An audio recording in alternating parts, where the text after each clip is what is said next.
So அடுத்ததாக வந்து Renault duster white colour variant RXL. உங்களுக்கு வந்து 2013 மாடலு 2 ஓனர் வண்டி, 132 ஓடி இருக்குது. வண்டியில் வந்து உங்களுக்கு இன்சூரன்ஸ் வந்து November 25 வரைக்குமே இருக்குது. இப்போ டயர் எல்லாமே வந்து பிராண்ட் நியூ டயர்ஸு. ஸோ இதுலேயும் வந்து உங்களுக்கு டீசெண்டாக இருக்கும் அந்த வண்டி ஓட்டுறதுக்கு, கொஞ்சம் கம்ஃபர்ட்டாக இருக்கும். ஃபுல்லாக இன்டீரியர் பாருங்கள். ஸோ இன்டீரியரில் வந்து உங்களுக்கு இன்ஃபர்டைன்மெண்ட் சிஸ்டம் வந்து உங்களுக்கு போட்டிருக்காங்க. உங்களுக்கு புதுசாக உங்களுக்கு இன்ஃபர்டைன்மெண்ட் வந்து touch screen system, AC controls பாருங்கள். ஸோ சீட்ஸ் எல்லாமே வந்து உங்களுக்கு ரொம்ப ஹக்கியாக கொஞ்சம் நல்லா பார்க்குறதுக்கு இருக்குது. நம்மளை பிடிச்சிக்கிற மாதிரியே இருக்குது சூப்பராக.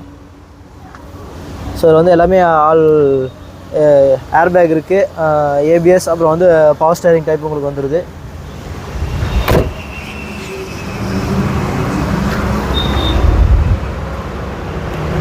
RXL diesel variant